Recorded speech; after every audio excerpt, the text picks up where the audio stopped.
ended his live stream, but Conscious Caracal is still going on. So if you guys are there, I completely understand, and he offers a lot of good material and good insights. I recommend that you guys do check him out. And I'm gonna get this. Go ahead and copy the links again and send it to my Telegram group. And hang on one second.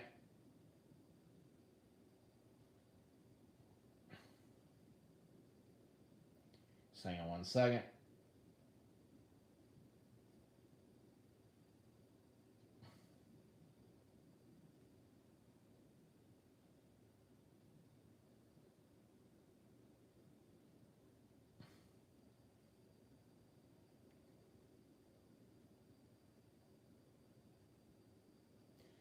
And posting it to my Telegram groups right here on my mobile devices. And here you guys go.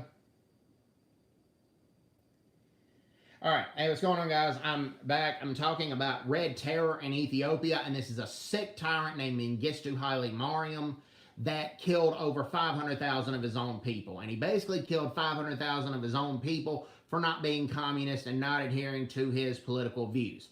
Okay, Mengistu Haile Mariam was an intelligence agent in Ethiopia. He was actually an intelligence agent for Haile Selassie and went to Fort Meade, Maryland to study.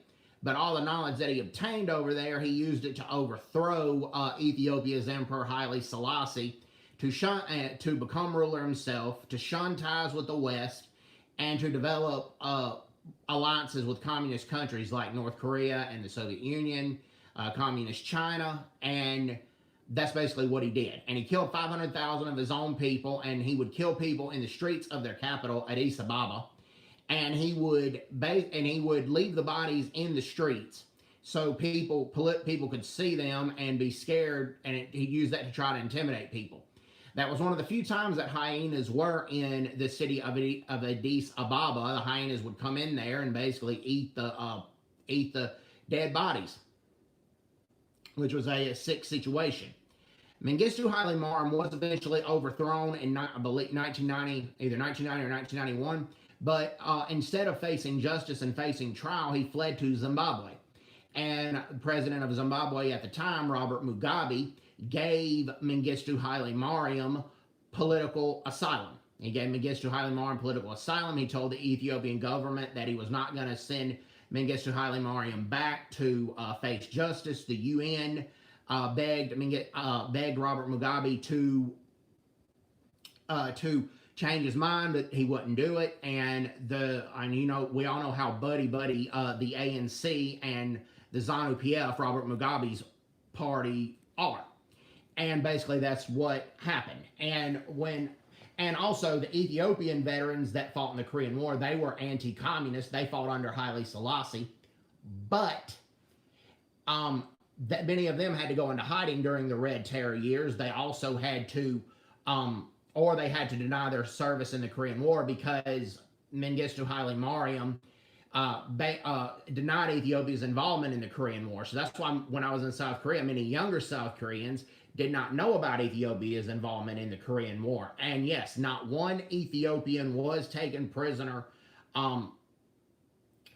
during the Korean War, and Ethiopia won all 253 times that they fought against North Korea and China. And I'm not making this up. When I was in South Korea, I met Ethiopians who were granddaughters or grandkids of Korean War veterans, and they said that's basically what happened.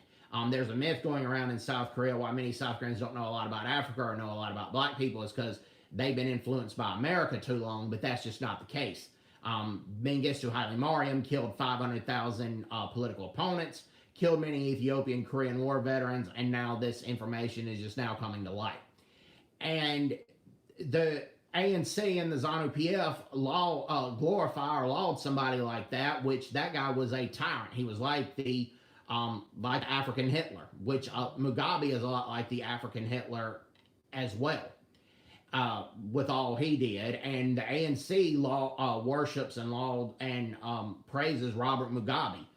They regard Mugabe as a hero, and Mugabe's was basically a tyrant. TTV Gamers here. Hey, how are you? Thank you very much for Thank you very much for tuning in. Another thing that I found out about South Africa, well, I've known South Africa was in the Korean War, but in Pretoria, South Africa, there is a plaque or a monument that's dedicated to and lists all 34 South African pilots who lost their lives in the Korean War. And that I've never been to Pretoria. If I ever go to Pretoria, I'm definitely going to pay homage to those pilots and go to that plaque. So that was a really cool situation. I just found that out today, actually, believe it or not, when I was looking at a Korean War veterans Facebook page. All right, let's get what else is into the news. Okay, I'm tired of the American media praising the ANC lockdown, lauding and praising the ANC lockdown for stopping the spread of the COVID. That is just not the case. Okay, the COVID-19 evolved in South Africa, and 30% of all the cases, COVID-19 cases in Africa, have come from South Africa. It's probably over 30%. South Africa has 1.2 million COVID-19 cases, and it's for the reasons that I discussed yesterday. The ANC is enforcing their lockdown only in opposition-friendly areas, but you go to ANC townships and it's not being enforced. And also the ANC leaders are going out partying, they're going out drinking, not social distancing. So anytime that happens, that just shows that the COVID-19 is going to spread, number one, but then number two, this is just a power grab by the ANC. They're not doing this to try to prevent the spread of the COVID-19. They're not doing this to try to for the betterment of South Africa, because the ANC knows they're going to get defeated in 2024 during the election, but they're going to use this situation to suspend elections, and so they can try to hang on to power. Another thing this has to do with America, but another bias in the American media, is what happened at Capitol Hill was a disgrace. What happened at Capitol Building was a disgrace, and those people who did what they did violently need to be punished. However, if you guys followed the news before that, radical leftist groups named Antifa and Black Lives Matter, they terrorized Minneapolis, Minnesota, and Portland, Oregon, just to name a few cities, and delivered way more damage, killed way more people, injured way more people. The situation at Capitol Hill was stabilized within several hours. What happened in Portland, Oregon, and Minneapolis, Minnesota, it took months to stabilize. I'm talking about months. And the media defended the Black Lives Matter protest, and they defended Antifa. And President-elect Joe Biden said these Capitol Hill protesters would have been punished worse if they were Black Lives Matter protesters. That is not true. Black Lives Matter protesters a lot of times just got a slap on the wrist for what they were doing, and the people at Capitol Hill was a lot different. The reason the Capitol Hill situation happened, and props to the three people who are here. If you guys have any questions or comments, please feel free to type it in. Also, President Trump did not call for violence at Capitol Hill. He called for peace, and he called for restraint, and he called for the violent protesters to go home. That's basically what he did, and he put that on Twitter. And Twitter basically thanked President Trump by banning him. Okay? Even Mexico's president, Lopez Obrador, who is a leftist and he hates Trump, and him and Trump constantly spar over the U.S.-Mexico border policy. Right now, Mexico has, President Trump has like a 5% approval rating in Mexico. People love Lopez Obrador over there, but Lopez Obrador condemned Twitter banning Trump.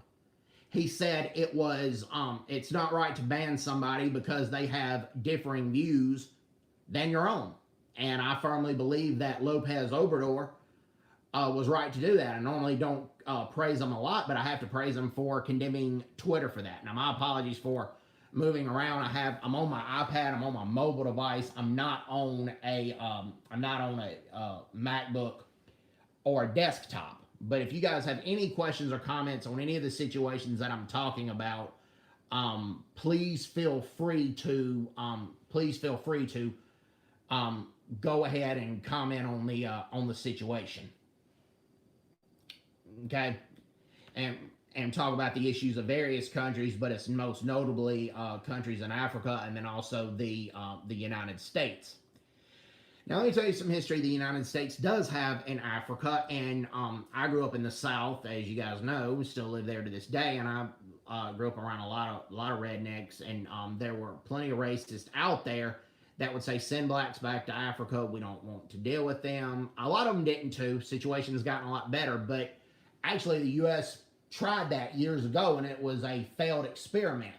There was this association that was dedicated to freeing slaves, but they wanted to send them back to Africa. It was called the ACS, the American Colonization Society. And they boarded some freed slaves and some free blacks back on a ship called the Elizabeth back to Africa. And they landed in this area called Liberia. And there were natives there that were ruling in a tribal, traditional African way. Well, they came and imposed their ideals on the natives, and since then, Liberia has been a mess. They're called Americo-Liberians, and Americo-Liberians have ruled Liberia until the 1980s when Samuel Doe overthrew the Liberian government. But right now, Liberia, it's stabilized a little bit, and it's a lot better than it used to be, but there's still a problem. Liberia was plagued by civil war.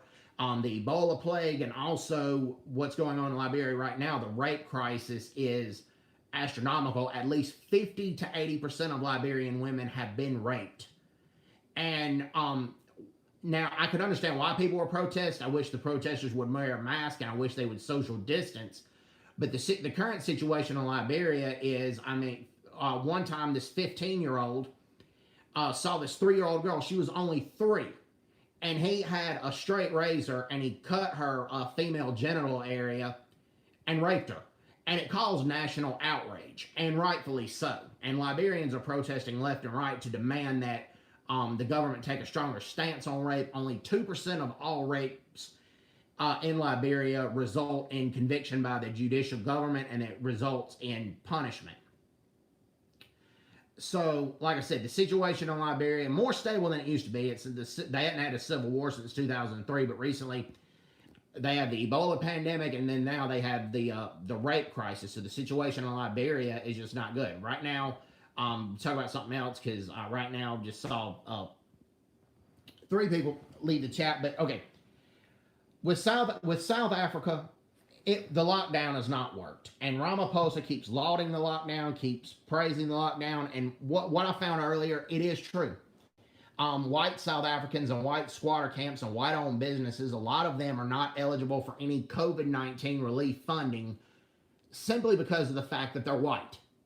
Never mind that many of them were probably born after apartheid, never mind that they did not oppress blacks themselves.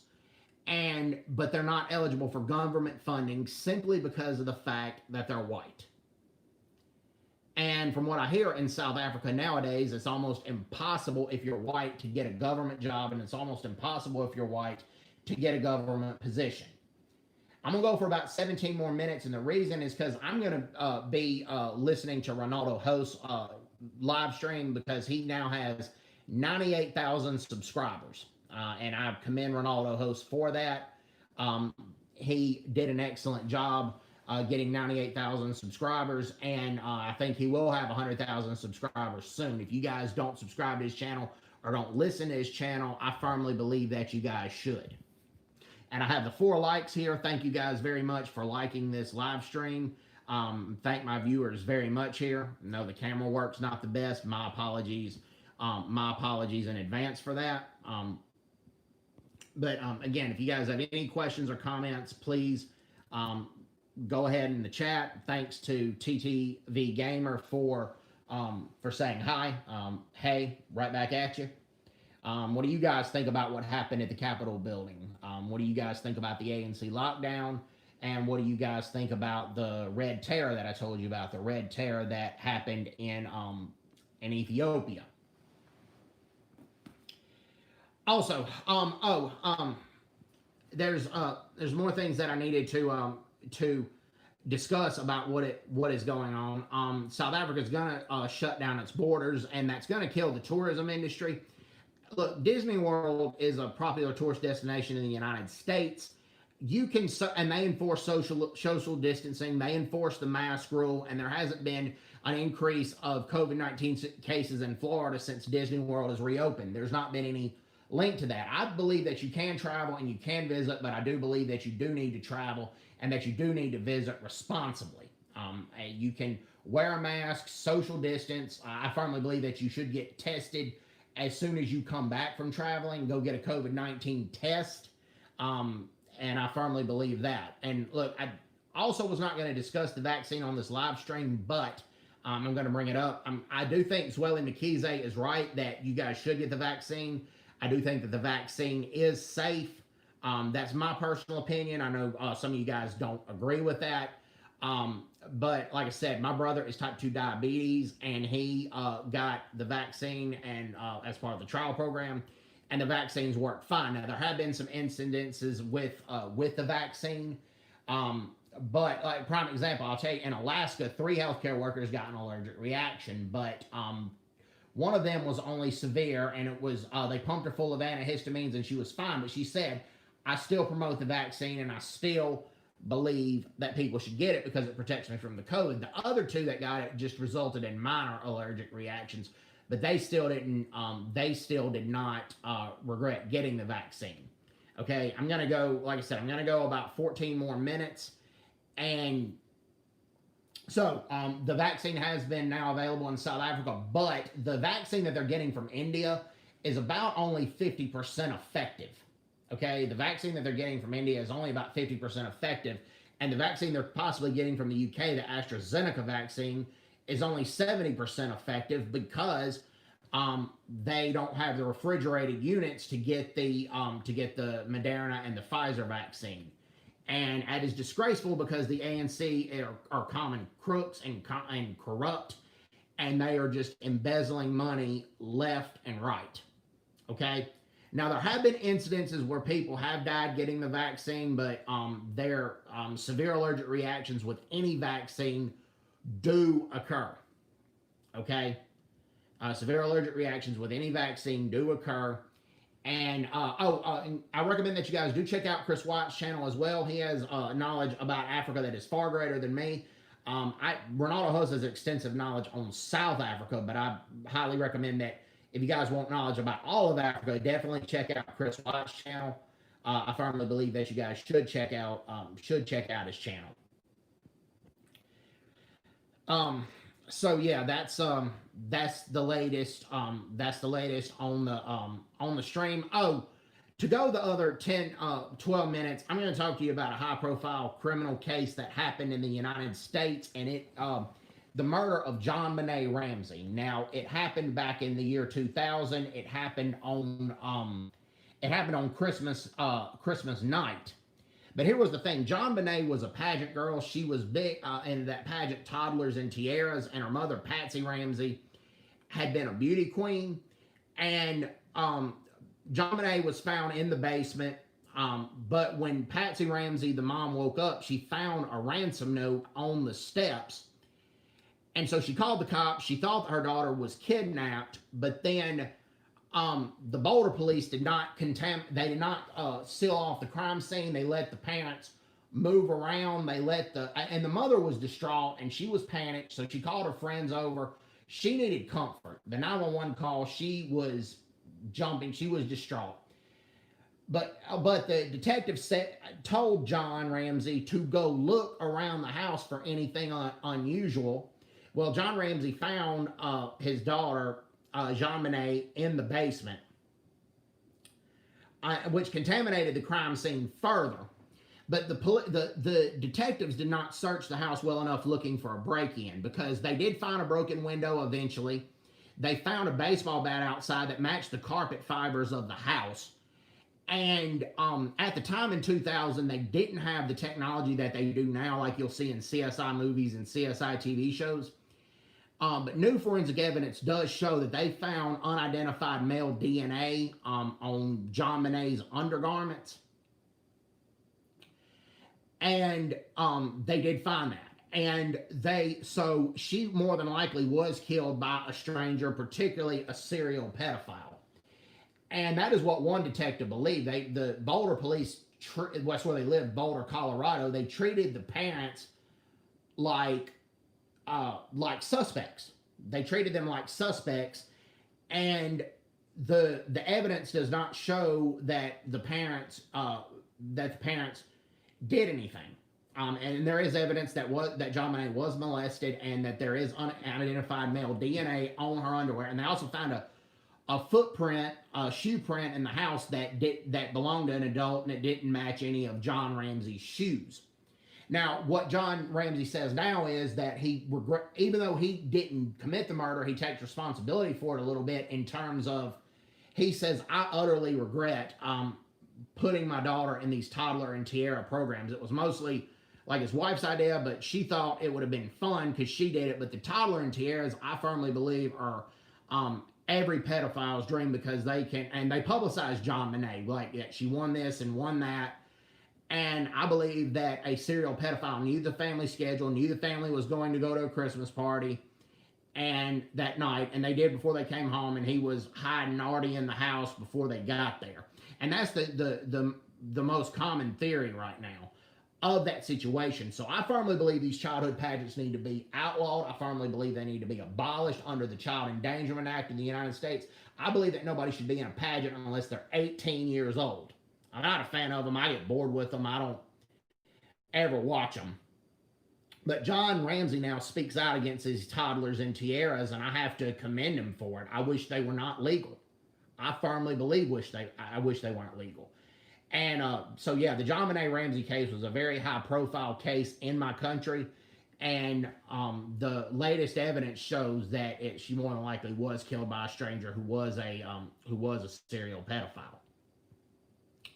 And I'll look on my comments right quick. Okay, thank you for Wald Emmanuel Lamora. I admire your knowledge about Africa, especially Ethiopia. I was in Ethiopia during the Mengistu era. Thank you. Yes, and one of the places that I want to visit is Addis Ababa, Ethiopia, and I want to go to the Red Terror Museum in Addis Ababa.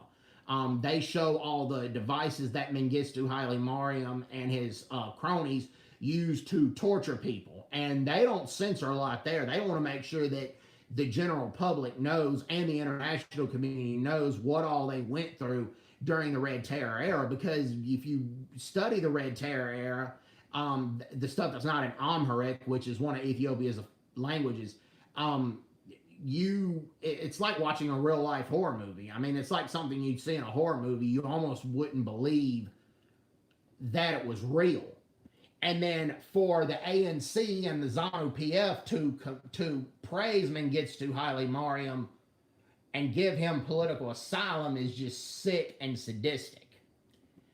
And the current Ethiopian government is anti-communist, and a lot of them are anti-terror now, very pro-American. And yes, they do kind of use the what happened with Mengistu Haile Mariam and Red Terror to affect free speech the other way. That's kind of what's going on right now. But at the same time, it's not as bad as what it was under Red Terror, and the situation is a lot more stable than it used to be.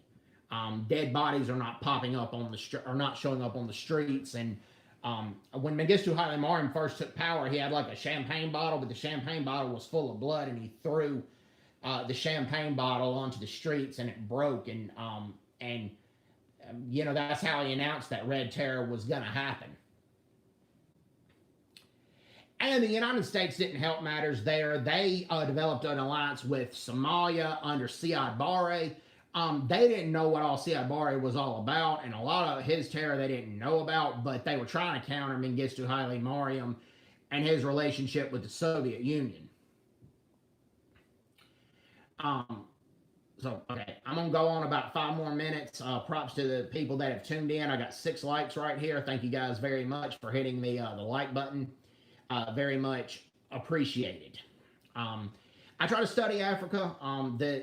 Africa is rich in natural resources, and I do feel sorry. It's inexcusable that Africa is as poor as it is with all the resources they have, but it's not the African people. A lot of the African people are very resilient. They're very diligent.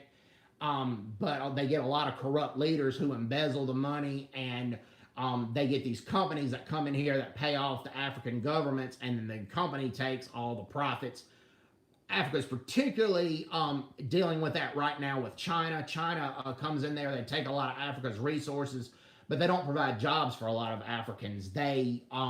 What they do is they bring their own people to come in here, and they don't try to build up Africa's infrastructure very much. They just suck out all the resources and they basically go home. And a lot of African leaders took the bait. That because China wasn't Western and they didn't colonize Africa throughout its history, they thought it was going to be different with China, but no, it was actually much worse. Marxism and socialism are actually not indigenous African institutions. They are alien to Africa. The reason a lot of African leaders brought them in is because it wasn't Western and it wasn't what they saw it as, not colonialism, but so they could come stay in power and take all the resources from the African nations, and so they could stay in power as long as they possibly could have. And George Aidi points that out. I recommend that you guys do check out George Aidi and a lot of his work. Traditional Africa had a free market society. Okay, a lot of the markets were not regulated by the African chiefs by and large, unless somebody was deliberately trying to screw somebody over, and women dominated the marketplace. So Africa traditionally had a free market system, and while many of the African chiefs were not democratically elected, in traditional African society, if they were abusing the people or if they were corrupt, typically they got ousted, and that happened in 8th century Ghana. So the socialism that was brought in after colonialism is not an indigenous African institution. It's not native to Africa. And a lot of that's basically ruined Africa's economy. That happened in Ghana with Kwame Nkrumah. Kwame Nkrumah was a nice guy, wasn't anti-white, welcomed white South Africans who were in exile under apartheid, for speaking out against the apartheid government. He married an Egyptian woman. Kwame Nkrumah did a good job getting independence from the UK, but when the independence was granted, he employed 340 people in his price control department, paid them an astronomical salary, and that just was that gave Ghana a huge budget deficit, and Ghana's still paying the price for it right now. That's why Ghana has developed now more towards a free market society, and that Ghana is becoming more prosperous than they were under Kwame Nkrumah. The price control regulations that had happened also ruined Tanzania's economy. I have to commend Julius Nyerere that he led by example. He didn't live luxuriously. He lived modestly when he took power, when Tanzania became independent, but it still wrecked Tanzania's economy. He was critical of the UK, but he ran Tanzania's healthcare system into the ground, and when Julius Nyerere got really sick, like terminally sick, he had to go get treated in the UK. That's how broken Tanzania's healthcare system was. And I'm going to talk more about George Aidi on these streams, and where we talk about how Africa can get back on its feet. Now, at the end of the day, I do think the problems in Africa need to be solved by Africans, as George Aidi points out. But the first thing that Africa has to do is that they have to get rid of all these corrupt leaders, and they have to allow more of a free market capitalist society. They cannot keep having all this socialism and all this Marxism. And yes, apartheid had to go. Apartheid was disgraceful, and George Aidi points that out. But what also was going on in 1994 when apartheid ended, we were praising apartheid being in it, we were praising Mandela becoming to power, but the Rwandan genocide, the country largely ignored. The Rwandan genocide, 800,000 people died. And while it was not racism, it was tribalism, it was black on black violence, and the Hutus killed people because they were of the rival tribe, the Tutsis, or they killed their own people that didn't hate Tutsis. So if a Hutu was an anti-Tutsi, they got killed as well.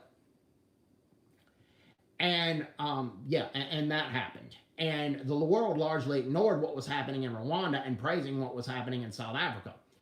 And while apartheid was wrong, AfriForum does have a point that apartheid may not be a crime against humanity, has to have it where almost over 100,000 people die. And in Rwandan genocide, 800,000 people died.